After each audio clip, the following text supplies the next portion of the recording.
All right, guys, we're going to give this a second go. So I recorded an entire video and my audio for my microphone was like totally scuffed. So we're going to try again.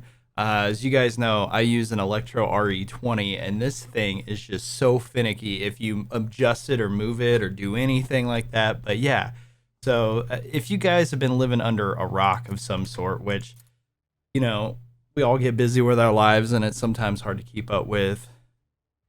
Yo, Call of Duty right now, Activision, Microsoft, whatever is happening right now. Like, we are in the midst of some craziness. Today, or well, I guess yesterday for everybody watching this video, yesterday Microsoft bought, or they didn't buy officially, but they announced they were buying Activision Blizzard. I'm still doing like some research on it and stuff, but it looks like it's going to be closing in June of 2023. But man, who knows what this is going to do? Like, who knows what this is going to do and be like for the future of this franchise and other IPs attached to Blizzard. I've been thinking about it since I found out. And we talked about it in my broadcast yesterday a little bit. For those of you that stopped by, thank you. It was a good time. We had a lot of fun grinding out camos. We're going for Atomic, man. I haven't had a camo grind desire since Black Ops 4. Cold War to me was just kind of honest, boring Call of Duty. Modern Warfare 2019, I started doing the gold camo grind, but then I just ended up focusing on playing the game more than grinding camos. But Vanguard, I don't have much interest in being good at it. I just want to play it.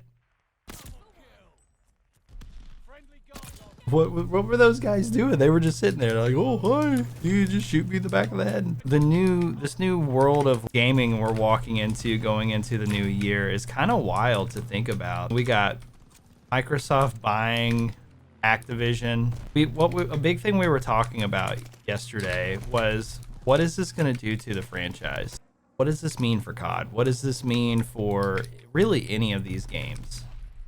Are they going to become exclusive? Are they to Xbox? Are they going to become exclusive to Xbox and PC? You know, are they not touching that? Personally, I don't see Microsoft touching that. I don't see them, because no matter how you slice it, they want to make money, right? They want to make a lot of money, especially with how much money they're spending. They're spending 68.7 billion with a B, $1 billion. Bethesda's transaction blew my mind because it was like 967 million, I think, if I'm not mistaken. Like, I want to check this now. Microsoft buys Bethesda. $7.5 billion, more than I thought. It's been a while. I made a video on it when it happened. I can't even fathom $1 billion, $1 million, let alone 68.7 billion. Now, obviously, with them spending this much money, they're going to be getting access to every Activision Blizzard IP, all their studios, and that includes, in terms of COD, since we're talking about COD today, Treyarch, Sledgehammer, Infinity Ward, what is it, Bob's Toy Box or something, like whatever that's called, Raven Software. A big thing we were talking about today is, what is that going to mean for the future of this franchise? You know, is it something we should be concerned about as players? Are PlayStation 4 and PlayStation 5 players just kind of going to be SOL and have to buy an Xbox One or a PC? I mean, I don't think they would do. I looked it up before, whenever I attempted to do this recording a minute ago. Last year, microtransactions across all platforms totaled $1.2 billion.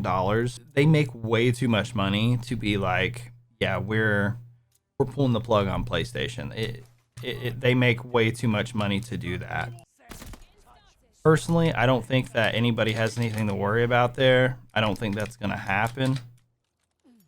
Is it possible? I mean, sure.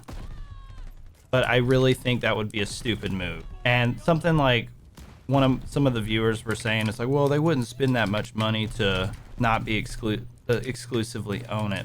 PlayStation sells millions of dollars in copies of this game every single year. They they wouldn't pull the plug on it just because it's a competitor. And it adds a lot of variety to your player base. And more variety is good. And Microsoft would be kind of foolish, in my opinion, to cut out the PlayStation from gaining access to a game like Call of Duty. Now, IP like Diablo, you know, what does that mean for a game like Diablo? I'll be honest with you, I have no idea. I'm not much of a Diablo fan myself, personally, but it doesn't mean it's not something that I don't look at with a little bit of concern. Kayla, she's really big into Diablo. She loves Diablo. It's one of her favorites. I don't have a...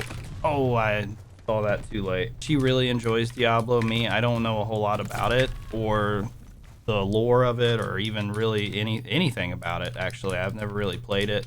I've played it a few times with her. I don't know what the hell is going on. It's kind of cool. But again, I don't know what's happening whenever I'm playing it. So, but I mean, I wouldn't be so concerned. Now, future titles, maybe. Microsoft with like Elder Scrolls 6, I think that they have come out and said it's coming to Xbox and PC, but not the PlayStation, which sucks.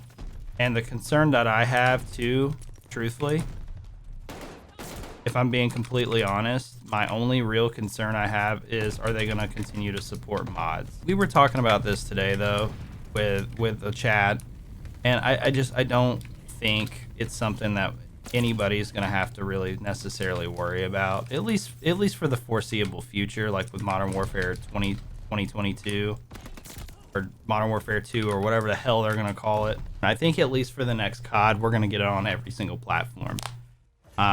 Which by then, if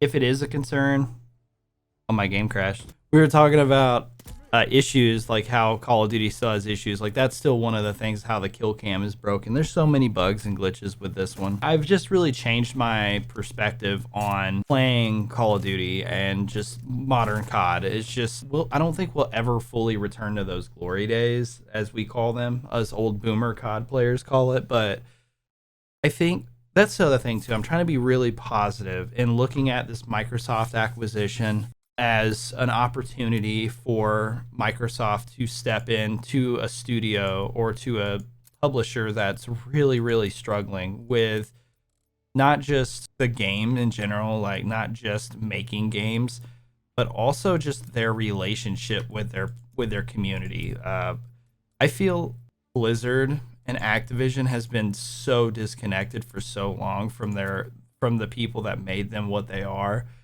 And this could potentially be something that actually is good. And so I'm trying to look at it glass half full, because this could be a really good thing. This could be an opportunity for them to step in and tell these guys, hey, we need to reevaluate your development cycle, or quality of life we need to improve, or even just these older games. Even if they say, hey, we're going to take a break for a few years on COD, we're not going to release anything, and they decide, hey, we want to focus on Vanguard, we want to focus on Cold War, we want to focus on Modern Warfare 2019, and improve quality of life on these games, because there's a lot of content there, and it's just that's something I've always thought about. There's so many things that I personally have bought, right, from back in the day, like playing, Call of Duty Ghost or Call of Duty Advanced Warfare or whatever, and you spend all this money and time playing it, and then just 6 months after the new COD comes out, like nobody gives a shit about the last one, or it gets hacked or whatever. There's a lot of potential for improvement with these games, and that's kind of how I'm trying to look at it, as an opportunity for the game to be improved, or the franchise to be improved. It's not in a good place, and it's not been in a good place for several years. I would say the last Call of Duty that was actually just fun to play out of the box, it was fun on day one. It still had problems in terms of balance, but it was fun. Black Ops 3. Like, Black Ops 3 was genuinely just a fun COD game. But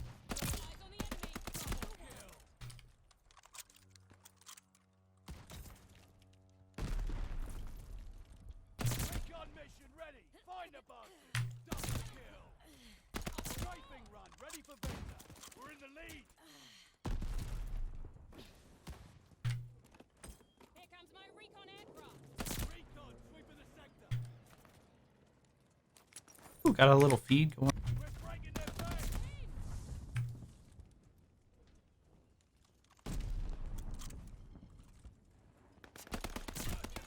Attack dogs ready for action. Hey, but I don't know, man. I mean, I'm curious what you guys think. I know a lot of people in my chat were expressing concerns about losing their access to play the game and stuff on console and on PS5 or PS4, PS5, and in the future and stuff. I personally, I don't see that being a thing that's gonna happen.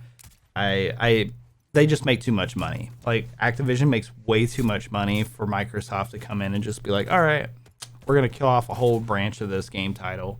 I don't think that's going to happen.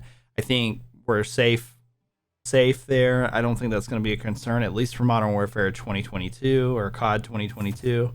I think that Call of Duty needs to go to bi-yearly, even whether it's 2 or 3 studios, but I think every other year we should get a new Call of Duty. So these devs have a true, genuine, sufficient amount of time to actually make the game and get it completed. I'm curious what you guys think, though. It's really interesting to me. It's kind of crazy and out there. I never would have thought I would have seen this, but I mean, dude, Microsoft's been coming in with some serious big dick energy and just basically buying up studios. I just hope that they don't buy it up and then just like let it fade away. Who knows though what could happen. But yeah, dudes, if you guys enjoyed it, leave a like and all that stuff. Subscribe if you're new here. But thanks for hanging out. It's a wild ride that we're in, and yeah, I'll see you guys on the next one.